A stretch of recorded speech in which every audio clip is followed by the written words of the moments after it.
કે ડેરીમાંનું આ જે ઘી છે એ ભેળસેળ વાળું છે. જે આ મિત્રો બનાસ ડેરીનું જ ઘી ભેળસેળ વાળું ત્યાંથી પકડાયું. હાઈકોર્ટે પરમ દિવસે સંજ્ઞાન લેતા બનાસ ડેરી ઉપર પણ કેસ કરવાની મંજૂરી આપી દીધી છે. આપણને એ જ માહિતી નથી કે કેટલું ત્યાં નકલી જાય છે અને કેટલા દૂધ નકલી બનતા હશે. જે આપણા ડેરીના ક્યાંક તો અધિકારીઓ જોડાયેલા હશે, એના સિવાય તો આ બધું બનતું નથી. અને ક્યાંક બનાસ ડેરીના નિયામક મંડળને પણ આમાં જવાબ આપવો ઘટે, કારણ કે હમણાં જ દૂધસાગરના ચેરમેન ઉપર પણ માછલા ધોવાણા.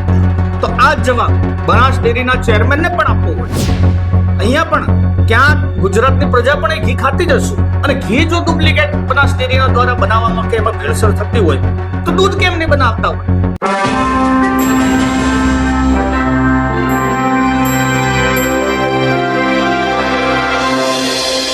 મિત્રો, ધીમે ધીમે સહકારી માળખામાં ઘણી બધી ભ્રષ્ટાચારની ફરિયાદો ઉપડે છે.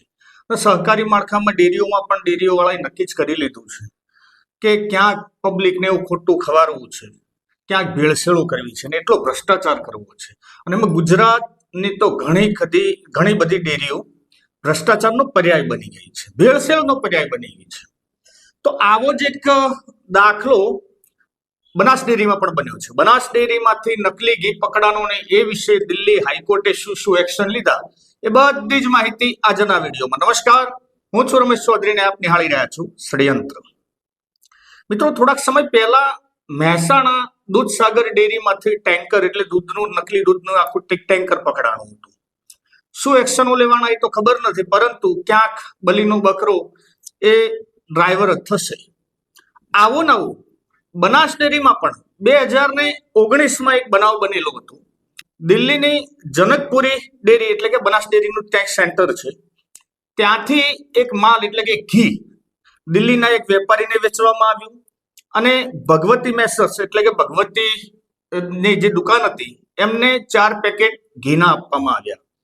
મિત્રો, એમાં પણ ક્યાંક એને શંકા ગઈ છે, માટે એને લેબોરેટરીના નમૂનામાં મોકલાયા અને ત્યાંથી રિપોર્ટ આવ્યો 2019માં કે ડેરીમાંનું આ જે ઘી છે એ ભેળસેળ વાળું છે. જે આ મિત્રો બનાસ ડેરીનું જ ઘી ભેળસેળ વાળું ત્યાંથી પકડાયું. એમાં ત્યાંને જે કોલકાતા લેબોરેટરીમાં પણ આના નમૂના મૂકવામાં આવ્યા અને આખો મામલો કોર્ટમાં ગયો. મિત્રો, કોર્ટમાં એના પછી કોરોનાનું વર્ષ હતું એટલે ત્યાં 1-2 વર્ષ એમને ડિલે કર્યું, અને અત્યારે પાછું હાઈકોર્ટમાં એક કેસ ચાલ્યો. બનાસ ડેરીના તરફથી એમના પ્રતિનિધિ તરીકે અમરીશ ત્રિવેદી કોર્ટમાં હાજર થયા છે, અને એમને એક અરજી કરી હતી કે ભાઈ આ ડેરી ઉપર ખોટી ફરિયાદ છે અને તમે એને રદબાતલ કરવી. પરંતુ હાઈકોર્ટે પરમ દિવસે સંજ્ઞાન લેતા બનાસ ડેરી ઉપર પણ કેસ કરવાની મંજૂરી આપી દીધી છે. એમને કોર્ટે એવું જાણ કરી છે કે આ નાનો ગુનો નથી. આપ દ્રશ્યો નિહાળી રહ્યા છો, કોર્ટનો હુકમ છે. અને ભેળસેળ જો ડેરીઓમાં થતી હોય તો કેટલા ગજે આ બધું ખોટું છે. નામ ક્યાંકનું ક્યાંક સંડોવાયેલું ચોક્કસ એમના વહીવટી મંડળ ઉપર જ આવે, એટલે એમને કેસ ચલાવવાની મંજૂરી આપી છે. અને બનાસ ડેરીની આખી જે અરજી છે એ રદબાતલ કરી છે અને ત્યાંને ઉડાડી મૂકી છે. મિત્રો, આના પહેલા પણ આ જ બનાસ ડેરીમાંથી દૂધના ટેન્કરો પણ પકડાના હતા.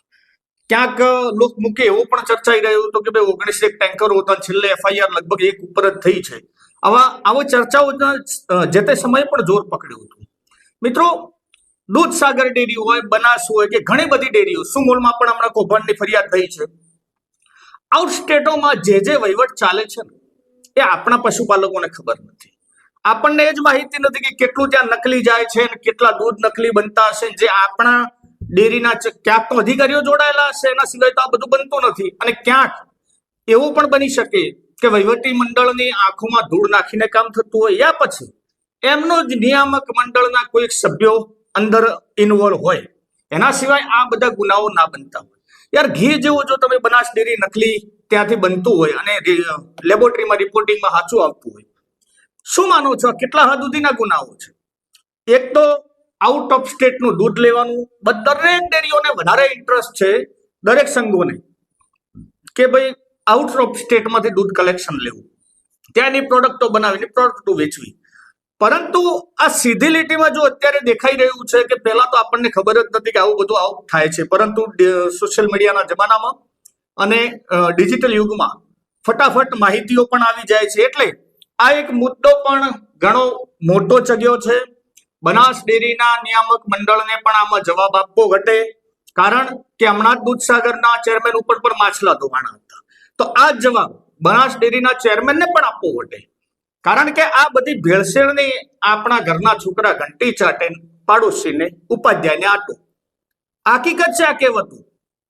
એટલે એમના દૂધ ઊંચો લેવાનો, ભાવ એમને ઊંચો આપવાનો, પરંતુ સરવાળે ક્યાંક એવું દેખાઈ રહ્યું છે કે આના અંદર મિલીભગતમાં ક્યાંક બધા જ ઇન્વોલ્વ હોઈ શકે છે. મિત્રો આ હતા આજના સમાચાર. ક્યાંક બનાસ ડેરીને પણ હવે આના છાંટા ઉડશે. આવનારા ઇલેક્શનમાં આ મુદ્દાઓ પણ છાપરે ચડીને પોકારશે, અને પોકારવું જોઈએ યાર. આ પબ્લિક માન લો કે તો દિલ્હીમાં જાય છે, ઘી જરૂરી નથી, અહીંયા પણ ન થતું હોય શું ગેરંટી છે તમારી? અહીંયા પણ ક્યાંક ગુજરાતની પ્રજા પણ એ ઘી ખાતી જ હશે, અને ઘી જો ડુપ્લિકેટ બનાસ ડેરીના દ્વારા બનાવવામાં કે એમાં ભેળસેળ થતી હોય તો દૂધ કેમ નહીં બનાવતા હોય? આ બધું જ અંગત ખાને ચાલતું હોય એવું અત્યારે દેખાઈ રહ્યું છે.